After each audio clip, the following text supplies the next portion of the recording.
Hi സുഹൃത്തുക്കളെ, നമസ്കാരം. 2002 പുറത്തിറങ്ങിയ ഈസ്റ്റ് കോസ്റ്റ് പുറത്തിറക്കിയ പ്രണയം എന്ന് പറയുന്ന ആൽബത്തിലെ ഒരു അടിപൊളി മനോഹരമായിട്ടുള്ളൊരു ഗാനമുണ്ട്. ഇഷ്ടം എനിക്കിഷ്ടം എന്ന് പറയുന്ന ഗാനം. അതിൽ ലെന എന്ന് പറയുന്ന നായിക, അതിൽ എനിക്ക് തോന്നുന്നത് എൻ്റെ ഒരു കണ്ടെത്തലിൽ ലെന ആദ്യമായിട്ട് അഭിനയിച്ച ഒരു ആൽബമാണ്. അതായത് സ്ക്രീനിൽ, അതായത് അഭിനയത്തിൻ്റെ ആദ്യത്തെ മേഖല എന്ന് പറയുന്നത് എനിക്ക് തോന്നുന്നു പുള്ളിക്കാരി അതിനകത്ത് ആദ്യമായിട്ട് അഭിനയിച്ച ഒരു ആൽബമാണ് ഈ പ്രണയം എന്ന് പറയുന്ന ആൽബത്തിലെ ഇഷ്ടം എനിക്കിഷ്ടം എന്ന് പറയുന്ന ഒരു ഗാനം. അപ്പം ആ ഗാനം നമുക്ക്, കാരണം 80-90 കിഡ്സിൻ്റെ ഒരു പ്രണയ ഗാനം, അതായത് ഞാൻ എൻ്റെ കൗമാര പ്രായത്തിലൊക്കെ നമുക്ക് പ്രണയം ഉള്ളിലേക്ക് തോന്നുന്ന സമയത്തൊക്കെ ഭയങ്കര ഒരു ഫീലുണ്ടാക്കിയ ഒരു പാട്ടാണത്. എനിക്കൊന്ന് കുറേ പേർക്ക് 80-90 കിഡ്സിനൊക്കെ നല്ലോണം അറിയാവുന്നൊരു പാട്ടാണ് ഇത്, ആൽബം. അപ്പം ഈസ്റ്റ് കോസ്റ്റ് ആ സമയത്ത് തന്നെ നിനക്കായി, ആദ്യമായി, ഓർമ്മയ്ക്കായി എന്നൊക്കെ പറഞ്ഞ കുറേ ആൽബംസും കാര്യങ്ങളൊക്കെ ഇറക്കിയിട്ടുണ്ട്. അപ്പോൾ ഇതിൻ്റെ ഈ പാട്ടിൻ്റെ കുറച്ച് വരികൾ ഞാൻ പാടാനായിട്ട് ശ്രമിക്കുകയാണ്. ഇഷ്ടപ്പെട്ടെങ്കിൽ നിങ്ങൾക്ക് ലൈക്ക് ചെയ്യാം, കമൻറ്റുകൾ നിങ്ങൾക്ക് എന്താണെങ്കിലും നിങ്ങൾക്ക് രേഖപ്പെടുത്താം. അപ്പോൾ എൻ്റെ കുറച്ച് അറിവുകളാണ് ഞാൻ ഇതിനകത്ത് പറയുന്നത്. എന്തെങ്കിലും അതിന് മാറ്റങ്ങളോ കാര്യങ്ങളോ ഉണ്ടെങ്കിൽ നിങ്ങൾ കമൻസിലൂടെ നിങ്ങൾക്കത് പറയാവുന്നതാണ്.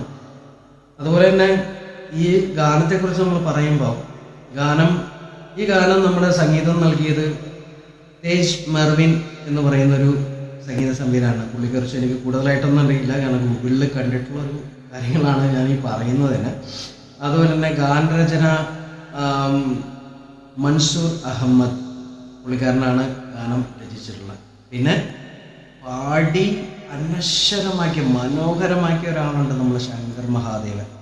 പുള്ളിക്കാരൻ്റെ സൗണ്ട് അറിയാലോ, നമുക്കത് പ്രത്യേകിച്ച് പറയേണ്ട കാര്യമില്ല. പുള്ളിക്കാരൻ്റെ സൗണ്ട് എന്ന് പറഞ്ഞാൽ ഭയങ്കര ഒരു എന്താ പറയുക, ഒരു ഫീലുള്ളൊരു ഇതാണ്. അതൊക്കെ ദൈവം അനുഗ്രഹിച്ചു കൊടുത്തിട്ടുള്ള കണ്ടതാണെന്ന് പുള്ളിക്കുള്ളത്. അത്രയും മനോഹരമായിട്ടാണ് പുള്ളി ആ പാട്ട് പാടിയിരിക്കുന്നത്. അപ്പോൾ അതിൻ്റെ കുറച്ച് വരികളെന്ന് പറയുമ്പോൾ അതിൻ്റെ അനുപല്ലവി ഞാനൊന്ന് പാടാനായിട്ട് ശ്രമിക്കുകയാണ്. എനിക്ക് ഇഷ്ടപ്പെട്ടെങ്കിൽ നിങ്ങൾ ലൈക്ക് ചെയ്യുക, കമൻറ്റ് ചെയ്യുക. അതുപോലെ തന്നെ ഞാനീ പാടുന്ന പാട്ടുകളോ എൻ്റെ ഈ ഒരു രീതികളൊക്കെ ഇഷ്ടപ്പെട്ടെങ്കിൽ നിങ്ങൾ എൻ്റെ പേജ് സബ്സ്ക്രൈബ് ചെയ്യുക. അതോടൊപ്പം തന്നെ പെട്ടെന്ന് വീഡിയോസും കാര്യങ്ങളൊക്കെ പെട്ടെന്ന് കിട്ടാനായിട്ട്, നോട്ടിഫിക്കേഷനായിട്ട് കിട്ടാനായിട്ട് ബെൽ ബട്ടൺ പ്രസ് ചെയ്യുക. ഫേസ്ബുക്കിൽ നിങ്ങൾ ഫോളോ ചെയ്യുക, ലൈക്ക് ചെയ്യുക, കമൻറ്റ് ചെയ്യുക. അതുപോലെ ഇൻസ്റ്റഗ്രാമിൽ നിങ്ങൾ ലൈക്ക് ചെയ്യുക, കമൻറ്റ് ചെയ്യുക. അപ്പം ഞാൻ അതിൻ്റെ അനുപല്ലവി ഞാനൊന്ന് പാടുകയാണ്. ഒത്തിരി സംസാരിച്ചതിൻ്റെ സമയം കളയാനില്ല. കാരണം പറഞ്ഞു ഇപ്പം ലോങ് വീഡിയോസ് കാണാനായിട്ട് ആൾ വളരെ കുറവാണ്. അപ്പോൾ അതുകൊണ്ട് ഷോർട്ട് വീഡിയോസാണ് എല്ലാവർക്കും താല്പര്യം. അപ്പം ഞാനതുകൊണ്ട് സമയം കളയാതെ ഞാൻ അതിൻ്റെ ആ വരികൾ ഞാനൊന്ന് നിങ്ങൾക്കായിട്ട് പാടുകയാണ്. ഇഷ്ടമാണെങ്കിൽ ലൈക്ക് ചെയ്യുക. ഓ